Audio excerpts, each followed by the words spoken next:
একটি মারাত্মক ভাইরাসের প্রতিষেধক খুঁজতে গিয়ে এক বিজ্ঞানী এমন ভয়ঙ্কর এক বৃষ্টির সৃষ্টি করে ফেলেছিল যে বৃষ্টিতে ভিজলেই মানুষ অসহ্য যন্ত্রণায় চিৎকার করতে করতে মারা যাচ্ছিল।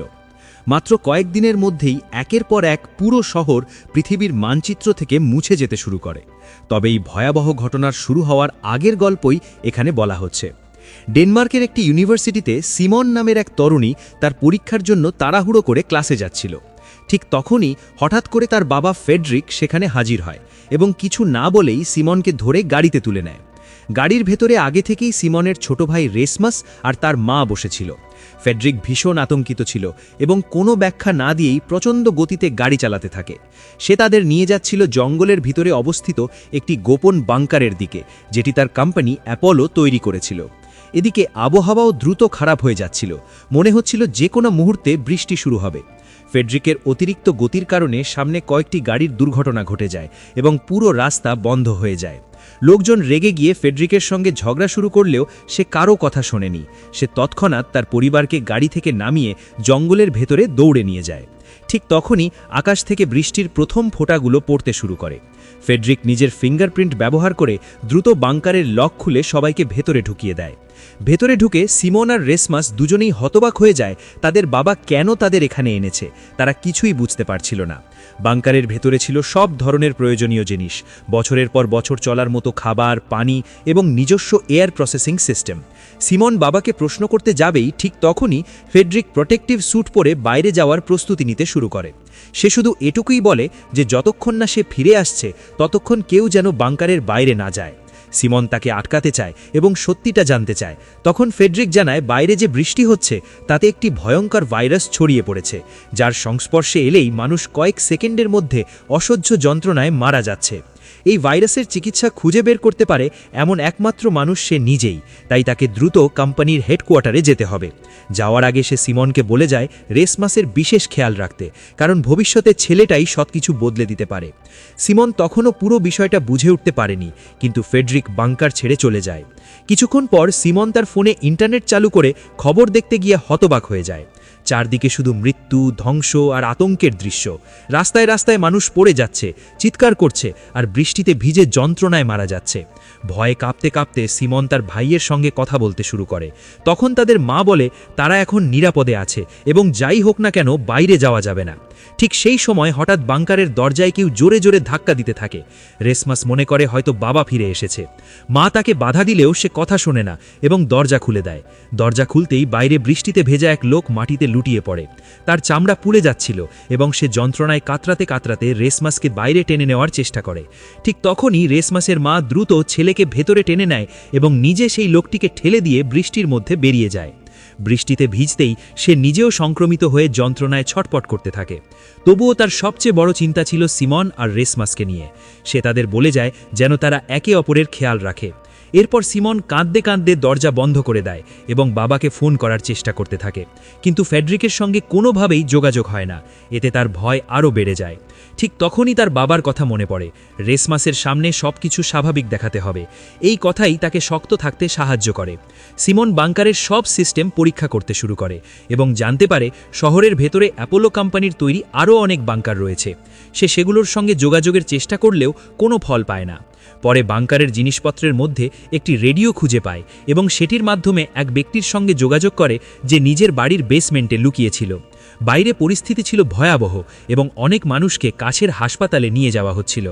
সিমন তাকে ফেডরিকের নম্বর দিয়ে যোগাযোগ করতে বললেও তাতেও কোনো লাভ হয় না। তখন সিমনের মনে হতে থাকে হয়তো তার বাবা আর বেঁচে নেই, কারণ বাইরে টিকে থাকা প্রায় অসম্ভব। হঠাৎ করেই পুরো শহরের বিদ্যুৎ চলে যায়, রেডিও সংযোগ বিচ্ছিন্ন হয়ে যায় এবং সিমন একাই বাংকারে রেসমাসের দেখাশোনা করতে থাকে। এক সপ্তাহ পেরিয়ে গেলেও ফেডরিক না ফেরায় সিমন সাহস করে বাইরে যাওয়ার পরিকল্পনা করে। রাতে পিপিই কিট পরে সে বাংকারের গেট পর্যন্ত পৌঁছালেও মায়ের মৃত্যুদৃশ্য বারবার চোখের সামনে ভেসে ওঠে। ভয়ে সে ফিরে আসে। রেসমাসও তাকে বাইরে যেতে দিতে চায় না, কারণ সে বুঝে গিয়েছিল বাইরে বিপদ কতটা বড়। এভাবেই ধীরে ধীরে 1 মাস কেটে যায়। এই সময়ে সিমনের জন্য ভাইয়ের দেখভাল করা কঠিন হয়ে উঠলেও সে সর্বোচ্চ চেষ্টা করে একজন ভালো বোন হতে এবং বাংকারের সব রিসোর্স ও সিস্টেম সম্পর্কে শিখে নেয়। একসময় তার মনে পড়ে কয়েক বছর আগে রেসমাস এক অজানা ভাইরাসে আক্রান্ত হয়েছিল, যার প্রতিষেধক ফেডরিক নিজেই বানিয়েছিল। পরে সেই ভাইরাস সম্পর্কে কোম্পানিও জানতে চায় এবং ফেডরিকের কাছ থেকে রিপোর্ট চায়। তখনই সিমনের মনে সন্দেহ জাগে এই ভয়ঙ্কর ভাইরাসটি হয়তো তার বাবাই তৈরি করেছিল।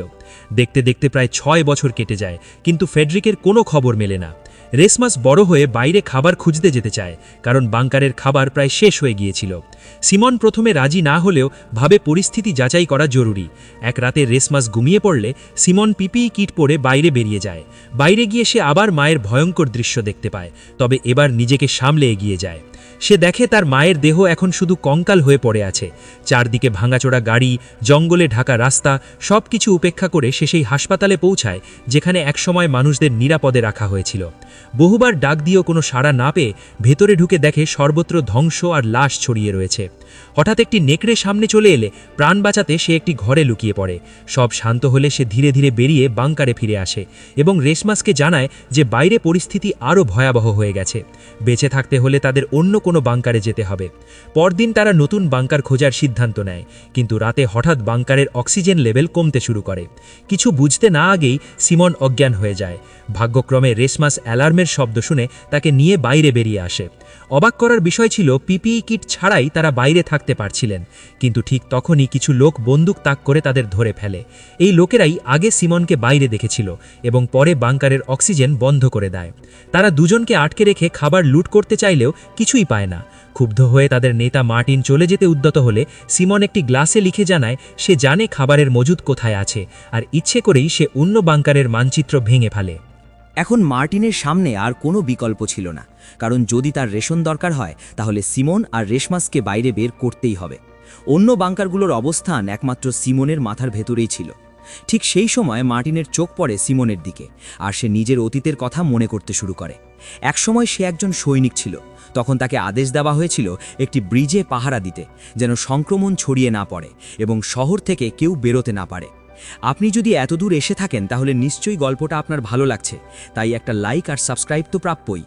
একদিন ডিউটির সময় মার্টিন দেখতে পায় এক মহিলা তার ছোট বাচ্চাকে কোলে নিয়ে ব্রিজের নিচ দিয়ে শহরের বাইরে যাওয়ার চেষ্টা করছে। তাকে থামাতে মার্টিন আকাশে কয়েক রাউন্ড গুলি ছোড়ে, কিন্তু সেই মহিলা থামে না। সে সাহস করে শহরের বাইরে চলে যায়। সেই সময় মার্টিন তার প্রতি দয়া দেখিয়েছিল, তাই গুলি করেনি।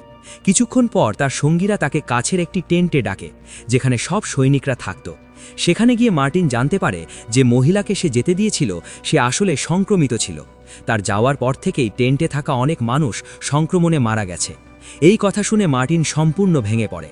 তার শেষ সঙ্গীর মৃত্যুর সঙ্গেই তার ধৈর্য শেষ হয়ে যায়।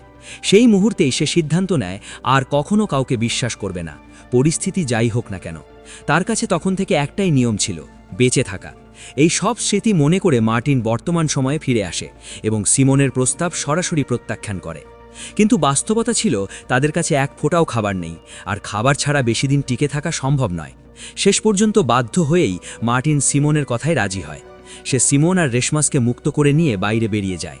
বহু বছর পর যখন সিমন আর রেশমাস বাংকারের বাইরে পা রাখে, বাইরের আলো আর তাজা বাতাস দেখে দুজনের মুখেই স্বস্তির ছাপ ফুটে ওঠে। এতদিন পর বাইরে আসা তাদের কাছে প্রায় অলৌকিক ঘটনার মতোই ছিল। কিছুক্ষণ পর মার্টিন আর তার দলের সঙ্গে কথা বলে তারা জানতে পারে পৃথিবীতে এখন খাবার আর পানির এমন ভয়াবহ সংকট চলছে যে বেঁচে থাকার জন্য মানুষ মানুষকেই হত্যা করে খাচ্ছে। এই কথা শুনে সিমন আর রেশমাস দুজনেই স্তব্ধ হয়ে যায়। ঠিক তখনই দূরে আরেকটি দল চোখে পড়ে। তারা থার্মাল সেন্সর ড্রোন ব্যবহার করে এলাকায় মানুষ খুঁজছিল, যাতে ধরে এনে হত্যা করা যায়। পরিস্থিতি বুঝে মার্টিন সঙ্গে সঙ্গে সবাইকে অ্যালুমিনিয়াম ফয়েল দিয়ে ঢেকে দেয়, যাতে ড্রোনের ক্যামেরায় তাদের শরীরের তাপ ধরা না পড়ে। কিন্তু কাছেই ছিল আরও দুজন সার্ভাইভার। তাদের মধ্যে এক মেয়ে দৌড়াতে দৌড়াতে সিমনদের সামনে এসে পড়ে।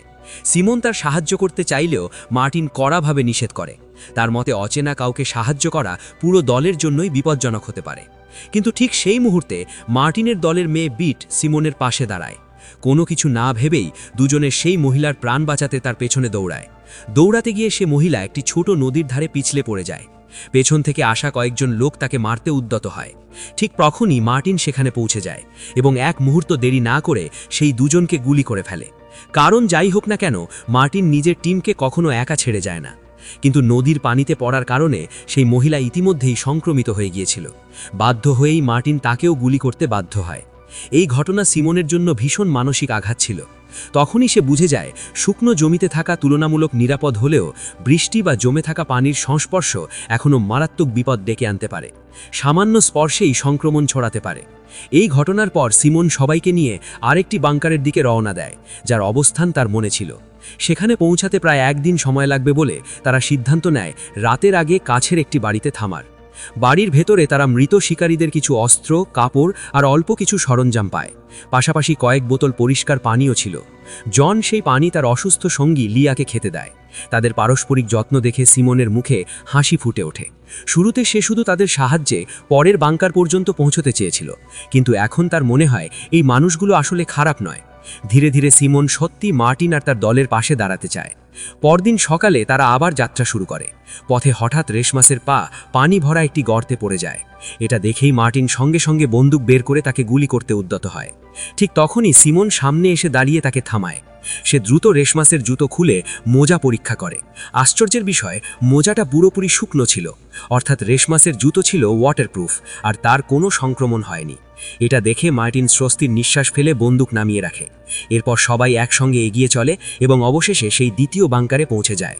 সিমনের ফিঙ্গারপ্রিন্টে দরজা খুলতেই ভেতরের দৃশ্য দেখে সবার মুখ উজ্জ্বল হয়ে ওঠে। সেখানে এত খাবার আর রসদ ছিল যে তারা বছরের পর বছর নিশ্চিন্তে বাঁচতে পারবে। সবাই আনন্দে মেতে ওঠে এবং পেট ভরে খায়। কিন্তু সিমনের মনে অজানা এক অস্বস্তি কাজ করতে থাকে। তার মনে হয় মার্টিন আর তার দলের ওপর পুরোপুরি ভরসা করা যায় না। কে জানে কখন তারা তাকে মেরে ফেলবে। এই কথা সে সরাসরি মার্টিনকে বললে মার্টিন তাকে বোঝায় যে সিমন 6 বছর ধরে বাংকারের ভেতরে ছিল, তাই বাইরের দুনিয়া আর মানুষের বাস্তবতা সম্পর্কে সে খুব কম জানে।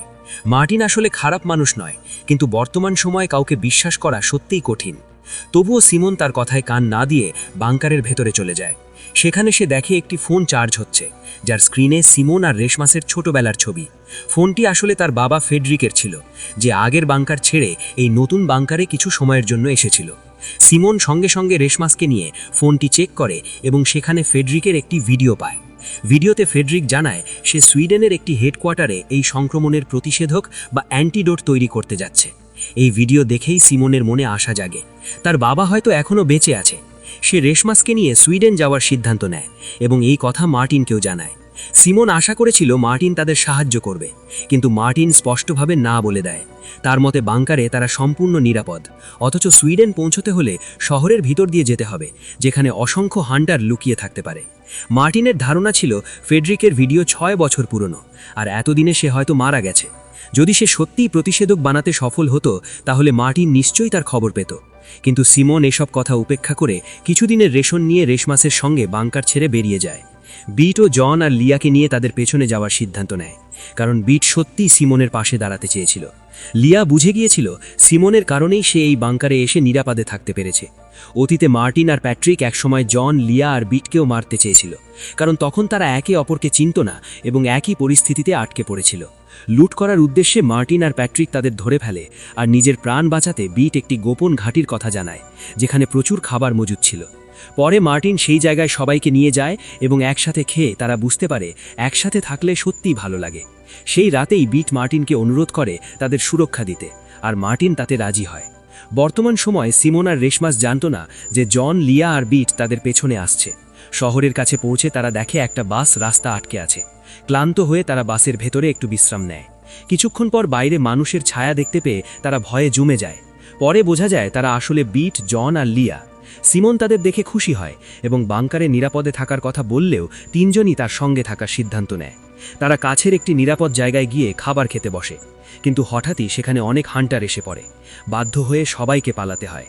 দৌড়াতে গিয়ে সিমন আলাদা হয়ে যায় এবং রাস্তার পাশে একটি জালের কাছে পৌঁছে যায়, যেখানে অনেক নিখোঁজ মানুষের পোস্টার লাগানো ছিল।